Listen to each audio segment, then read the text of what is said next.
Well, I know you don't have a ton of time, but there's one more piece you and I talked about offline that I'm quite excited about, that I know you are as well. And it started with you asking me, what did cage crawl look like the last time I did a Oh, Tough Mudder? I was like, oh no, what is it I said? Am I going to come to regret this? Yeah, so um, let's be honest. There are a couple of elements within the Tough Mudder journey at the event at the moment that just become a little bit tamer than they originally were. Um, and we've been working pretty hard on redesigning all that stuff to just get through the last 3 years. And we're in a relatively good place now. And the task back to the team is cage crawl used to be terrifying. It's now not. Please go make it terrifying again. Uh, Yeah. I want to be in a place where people are puckering their lips through the cage to breathe. I don't know if you recall the old T-Rex technique. Go slowly so the wave doesn't come over your head. Like we've lost a lot of that, and we're in a place now where we can start to bring it back. If you're a fan of that, then you should be quite excited. For those people who find cage crawl as it is now pretty terrifying, well, you're in for an adventure. Is all I can say. And so we will start to see that kind of approach rolled out to a number of places over the remainder of the year. We have fun putting on TM courses, and we're gonna do a lot more of that. Well, let me say that, speaking of um, skeptical and bitter, and what, I can certainly go there, right? I've done however many obstacle races in my life.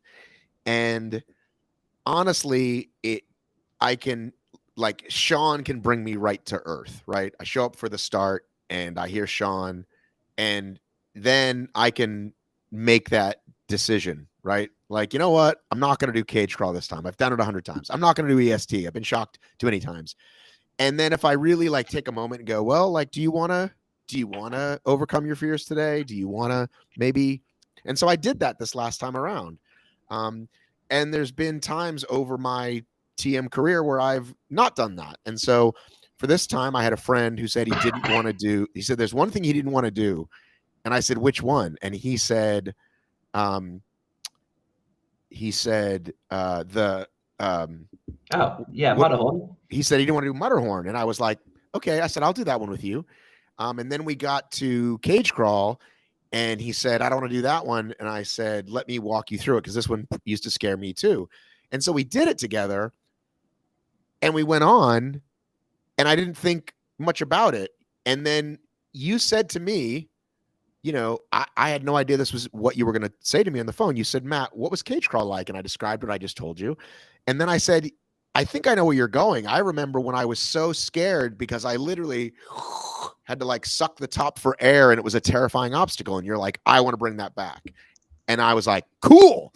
Because even like EST, which I do hate, but like I'm standing there before I go in, and it's like it's all comes back, like all that fear that like these first timers fear that I can easily forget.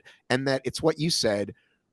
My friend would have left going, I did something.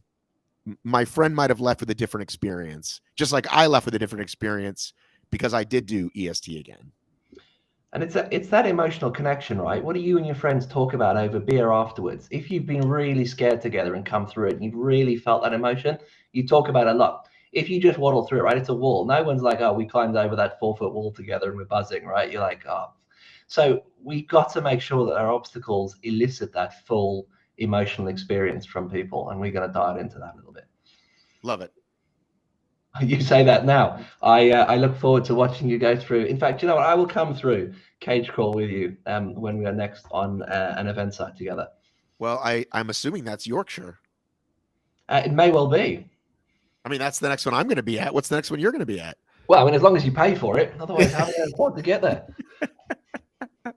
I will be there. Listen, I've been trying to get to the UK for an event, honestly, like since I can't remember. And you and I did talk all the way back in 2019. And so now it is finally happening.